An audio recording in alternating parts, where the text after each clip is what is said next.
Hello guys, welcome back to the channel again. आज हम लोगों का सेकेंड पॉडकास्ट है जिसके अंदर हम लोग फिजियोथेरेपी प्रोफेशन को बहुत ही डिटेल में डिस्कस करेंगे। हमें ज्वाइन करेंगे हिमानी जी जो कि एएचपीटी के ऑनर है, that is active health physical therapy physiotherapist clinic है ये एडमिंटन के अंदर। तो हम अपने डिटेल्स में आज क्वेश्चंस पूछेंगे उनसे and will explore the idea कि आप फिजियोथेरेपी प्रोफेशन को किस तरीके से ज्वाइन कर सकते हो, कितनी सैलरीज होती हैं और उसके फ्यूचर प्रोस्पेक्ट्स क्या है।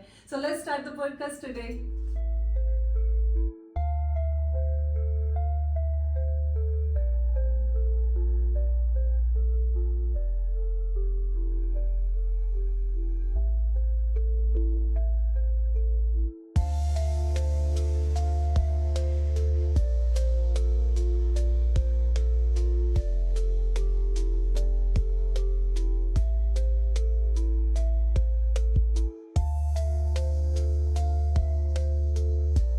तो ये हम लोगों के साथ है हिमानी जी आज, जिनके साथ हम पूरा जो पॉडकास्ट है वो शूट करेंगे। और हमारा जो मेजर मोटो है इस पॉडकास्ट का, that is related to the physiotherapy demand in Canada. तो जैसे कि आप लोग ऑलरेडी जॉब्स रिलेटेड सीरीज देख रहे हो, तो उसके अंदर अभी हमारा जो फर्स्ट पॉडकास्ट था that was related to the health care and it was most precisely discussion for the nursing background.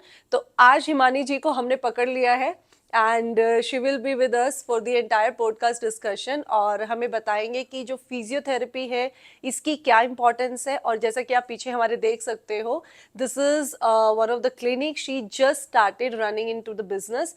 तो हम ये भी डिस्कस करेंगे कि इन्होंने ये बिजनेस जो है वो कैसे डिसाइड किया और आज ये किस मतलब प्रोजेक्शन को कनाडा के अंदर देख रहे हैं और एक्चुअल में क्या उतनी फिजियोथेरेपी की डिमांड है या नहीं है। तो हिमानी जी प्लीज सबसे पहले तो welcome to our podcast and this is our channel life around V4। हम यहाँ पर कोशिश करेंगे कि काफ़ी मतलब डिस्कशन करें। तो आप पहले अपने आप को एक बार इंट्रोड्यूस कर दीजिए। हेलो जी, मेरा नाम हिमानी है। मैंने इंडिया से फिज़ियोथेरेपी की थी 2006 में। उसके बाद इंडिया में मोहाली में एक हॉस्पिटल था, चीमा मेडिकल कॉम्प्लेक्स, उसमें हमारा आउटसोर्स डिपार्टमेंट था फॉर 7 इयर्स एंड देन उसके बाद 2013 में we moved to Canada. So much Himani ji अपने आप को इंट्रोड्यूस करने के लिए। I think it's a huge journey जो आपने की है बिकॉज आप ऑलरेडी एक्सपीरियंस थे वहां पर इंडिया के अंदर। तो यहाँ पर जो मेजरली क्वेश्चन मेरे माइंड में आता है वो ये है कि अगर आप इंडिया से ऑलरेडी फिजियोथेरेपी के अंदर ग्रेजुएट हो तो क्या आपको यहाँ पर आकर कोई भी ग्रेजुएशन करनी पड़ेगी वापस से एज पर कैनेडा, या फिर आप डायरेक्टली इवैल्यूएशन क्रेडेंशियल्स के लिए अप्लाई करोगे? जो हमारी इंडिया की एजुकेशन है वो मोस्टली हमारे क्रेडिट्स इक्वल हैं। ओके, सो वी ठीक डोंट है। Need to do any extra courses और सर्टिफिकेशन। जो फिजियोथेरेपी बॉडी है यहाँ पे उनको आके सिर्फ हमें अपना डिग्रीज हैं, सर्टिफिकेशंस हैं और वो सबमिट करवानी होती है। उनकी फीस सबमिट करनी है, लैंग्वेज स्कोर सबमिट करना है and then within like few weeks or months they give us the certification कि आप you are eligible for the exams। Okay, आपने जो पीआर की थी वो आपने सीधा फिजियोथेरेपी बेस पर ही लगाई थी? हाँ, हम जब कनाडा मूव हुए थे तो उस टाइम पे सिस्टम डिफरेंट होता था because it's been 12-13 years now. Right तो राइट राइट। अब भी और अब तब भी प्रोफेशनल कोर्सेज के लिए हाँ। जैसे हम फिजियोथेरेपिस्ट थे, कुछ आई थिंक सो 1-2 साल का एक्सपीरियंस उनको चाहिए होता था। Based on that they calculate your points okay. And then we move directly. पे आपने एक चीज मेंशन की कि evaluation of the language means आपको आइल्स पीआर के लिए देना पड़ा था, या फिर अगर कोई यहाँ पर है अभी एट प्रेजेंट और वो अपना सर्टिफिकेट करना चाहता है, अपनी नेशनल एग्जाम देना चाहता है जो प्रैक्टिकल रिटर्न दोनों होते हैं, तो उसमें भी आइल्स की डिमांड है? If you हाँ have any जी, idea? डिमांड नहीं, वो रिक्वायरमेंट वो है। रिक्वायरमेंट वो अब लिस्ट में है। प्रोविंशियल हो गया है आफ्टर कोविड, इट्स हाँ। प्रोविंशियल। अदरवाइज पहले तो प्रोविंशियल नहीं होता था, पूरे कनाडा वाइड एक ही एग्जाम होता था। हाँ। है ना, तो अब प्रोविंशियल हो गया, उनकी रिक्वायरमेंट होती है। प्रोफेशनल लैंग्वेज स्कोर हर बॉडी का अलग अलग होता है।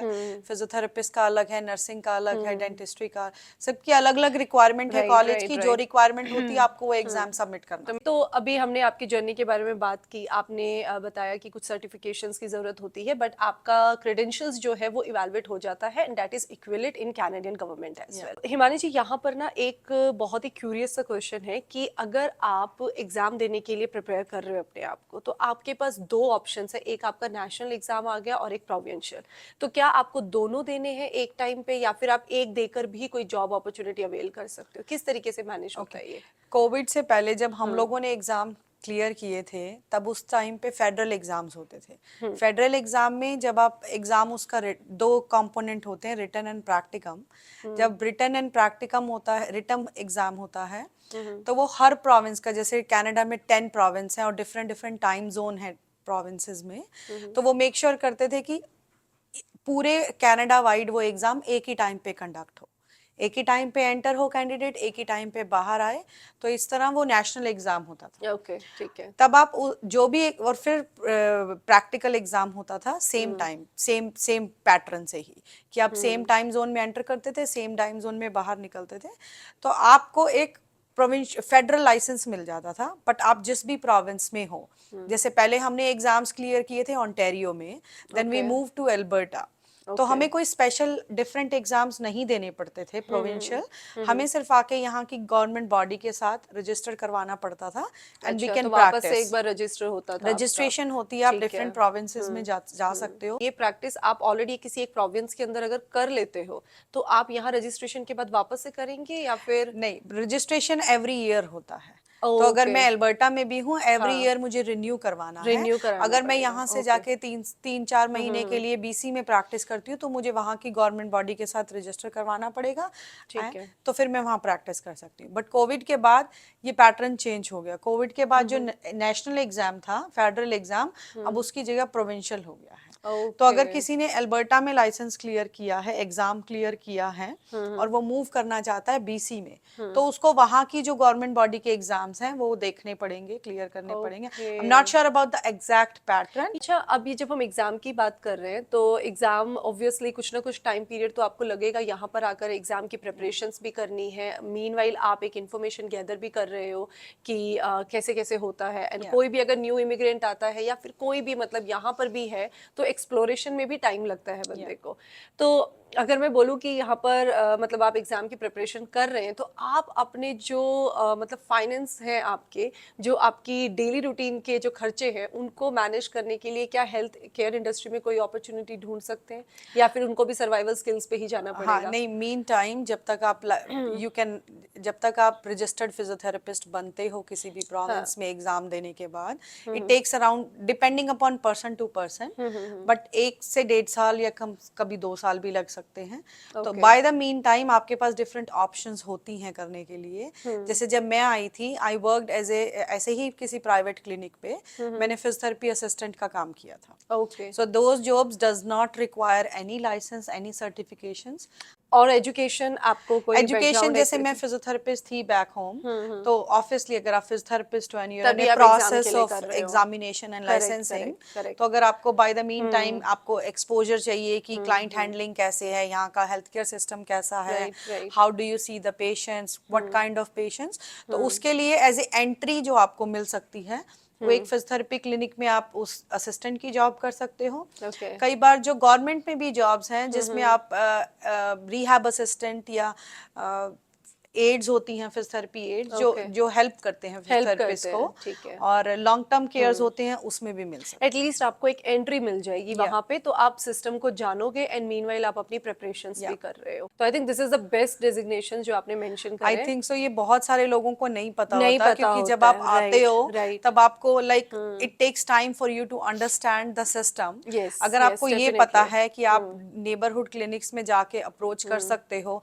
I did volunteering for 1 month as well. Oh, that's good. So that gave me an idea. तो आप थोड़ी सी उनसे वॉलंटियरिंग पूछ सकते हो जाके, लॉन्ग टर्म केयर में आप वॉलंटियरिंग कर सकते हो, वहाँ पे फिजियो डिपार्टमेंट, मतलब you have to ask and make sure कि जहाँ पे फिजियोथेरेपी यूनिट है, फिजियोथेरेपी Right. सर्विसेज हैं, you if they don't hire the aides और लाइक इमीडिएट फ्रेशर्स, तो Yeah. आप उनसे थोड़ी सी वॉलंटियरिंग की रिक्वेस्ट कर सकते हो, then you get into the system, और फिर जो भी ओपनिंग होगी तो they can correct, correct. At least you will get an idea of the environment. Himani ji, what are the options कि अगर आप एक बार लाइसेंसिंग कर लेते हो अपनी और एग्जामिनेशन आपका क्रैक हो जाता है तो फिर आपके पास क्या क्या डेजिग्नेशंस है, क्या क्या जॉब अपॉर्चुनिटीज है जो आप राइट अवे एक्सप्लोर कर सकते हो in physiotherapy? After you get the licence, so jobs options बहुत सारी हैं, डिफरेंट डिफरेंट अपॉर्चुनिटीज़ हैं। You can work with the government body जो हेल्थ सर्विसेज होती हैं, जैसे Okay. अल्बर्टा में अल्बर्टा हेल्थ सर्विसेज हैं, you Yeah. Can apply for different jobs there.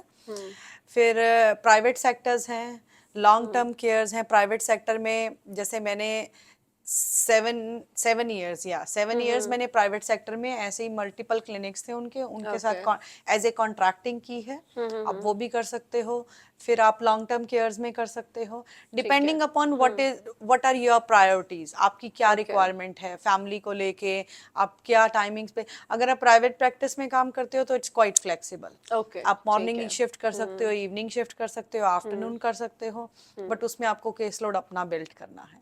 But अगर आप गवर्नमेंट सेक्टर में हो और लॉन्ग टर्म केयर में हो, वर्कर्स कंपनसेशन बोर्ड के साथ हो, so they have a fixed hours, उनका डिफरेंट डिफरेंट केस लोड्स है, डिफरेंट डिफरेंट क्लाइंटेज है। केस लोड थोड़ा सा इलैबोरेट कीजिए, मेरे को बहुत न्यू टर्म लग रहा है केस लोड से, मैं मतलब समझ नहीं पा रही हूँ। शायद से ये है कि आपके नंबर ऑफ केसेस आपको कितने मिलने हैं? नहीं, जैसे प्राइवेट सेक्टर में आप मोस्टली मस्कुलोस्केलेटल, पोस्चरल इश्यूज, नेक बैक पेन, है ना, एंकल स्प्रेन, ये डिफरेंट का ये वाले इश्यूज देखोगे। अच्छा। जो हॉस्पिटलाइज्ड हैं, जो अल्बर्टा हेल्थ सर्विसेज के साथ हैं, उसमें मेजरली जो हैं जो हॉस्पिटलाइज्ड पर्सन हैं, जिनको ओल्ड एज पॉपुलेशन है या इंजर्ड पेशेंट है, फ्रैक्चर हो गया, जिनको रिहैब डिफरेंट काइंड का चाहिए। और जो वर्कर्स कंपनसेशन बोर्ड है जैसे, उसमें जो person got injured at a work, जो काम पे इंजरी हुए वो फिर कम्युनिटी रिहैब लेते हैं, then if they don't get better, so they have their own, Alberta का सबसे बड़ा सेंटर एडमिंटन में ही है वो।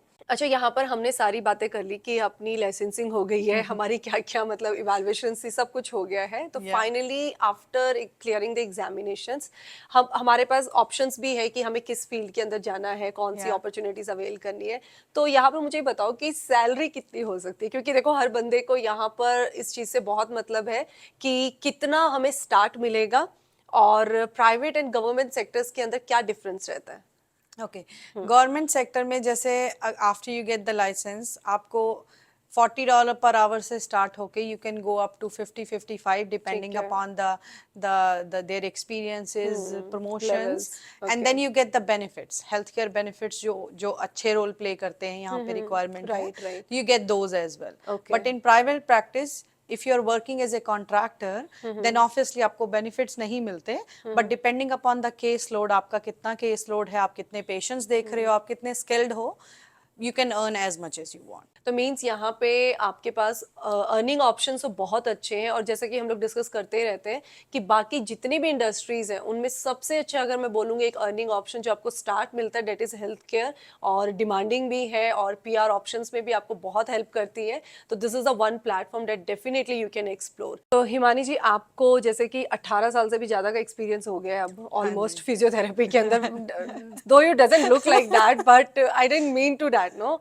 बट एक्चुअली मेरा यहाँ पर मतलब यही है कि आपके जो फ्यूचर प्रॉस्पेक्ट्स हैं उनके बारे में हमें थोड़ा सा डिस्कशन करना चाहिए कि जैसे आपने बहुत साल जॉब भी की है, स्पेसिफिकली अगर हम अल्बर्टा की बात करें तो आई थिंक आपको 7 साल हो गए यहाँ पे काम करते हुए।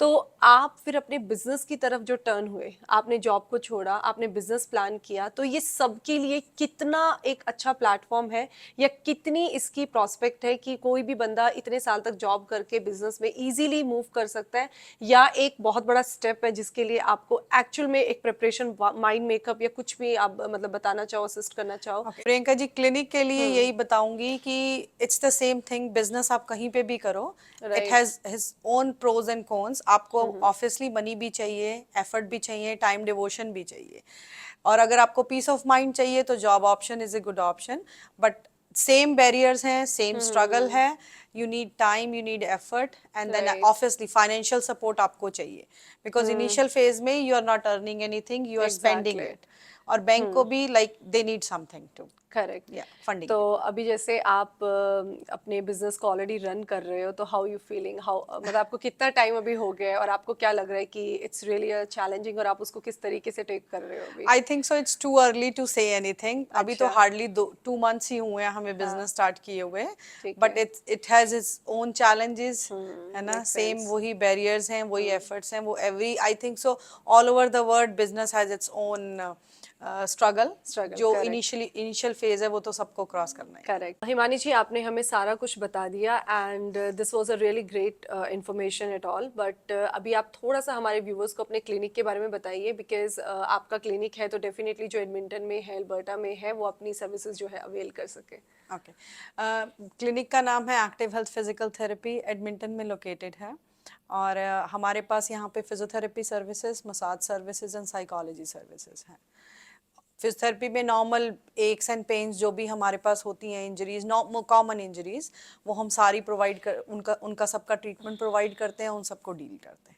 ओके, तो इसमें आपकी जो पेमेंट्स रहती हैं यहाँ पे इंश्योरेंस भी अवेल कर सकते हैं हम लोग? हाँ जी, जो इंश्योरेंस है मोस्टली थर्ड पार्टी है या प्राइवेट है, उन सब से डायरेक्ट बिलिंग अवेलेबल है। Most of depend upon the insurance too, but most of the insurance को direct billing available. Okay, that's again a good information guys कि अगर आपको फैसिलिटीज लेनी है तो it's in very ease approach in Edmonton in Alberta. तो I think this is all about the physiotherapy. But अभी अगर आप लोगों को फिर भी कुछ क्वेरीज है, आपको लगता है कि आप फिजियोथेरेपी बैकग्राउंड से है या इसके रिलेवेंट कोई और जॉब्स आप कर रहे हैं या करना चाहते हैं, तो आप कमेंट्स में लिख सकते हैं and I am sure Himani will be definitely assisting us further as well.